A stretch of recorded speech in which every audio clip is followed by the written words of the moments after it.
देश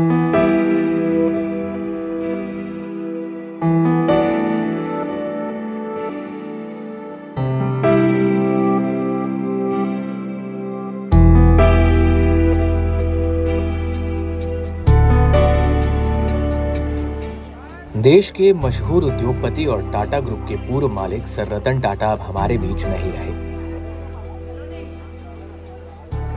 86 साल के रतन टाटा ने बुधवार देर रात मुंबई के अस्पताल में आखिरी सांस ली। रतन टाटा के निधन से देश में शोक की लहर है।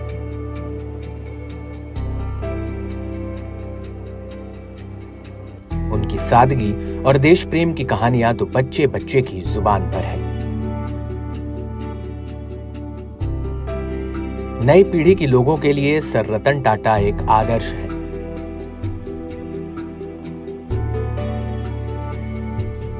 उनके जाने के बाद ये सवाल उठ रहा है कि उनका उत्तराधिकारी कौन होगा।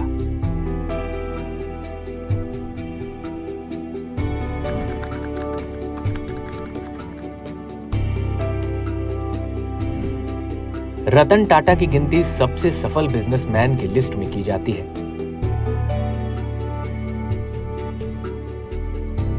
उनके नेतृत्व में टाटा ग्रुप ने देश ही नहीं बल्कि पूरी दुनिया में अपना डंका बजाया। समूह की 100 से ज्यादा लिस्टेड और अनलिस्टेड कंपनियां हैं।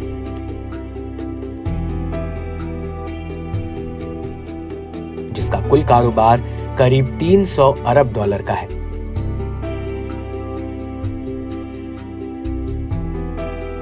भारतीय रुपयों में यह करीब 3,800 करोड़ रुपए की नेटवर्थ है।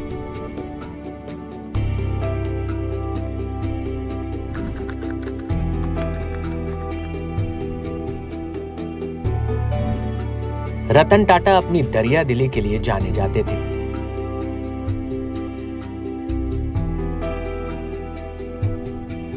रतन टाटा की कंपनी की कमाई का एक बड़ा हिस्सा दान में जाता था।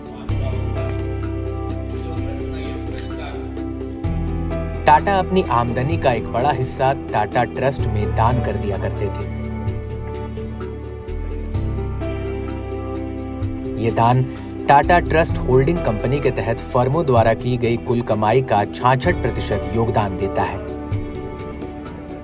देश में कोरोना महामारी हो या फिर कोई आपदा, टाटा ग्रुप मदद के लिए सबसे आगे रहा है।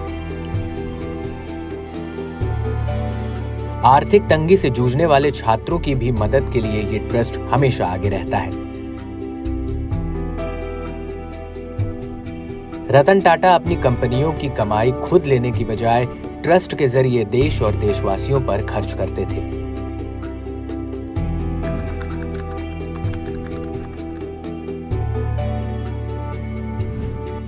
टाटा समूह की मार्केट कैप बहुत बड़ी है।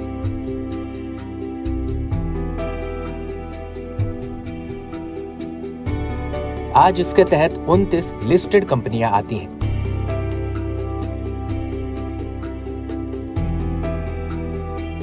लिस्टेड कंपनियां जो कि शेयर बाजार में सूचीबद्ध हो चुकी हैं।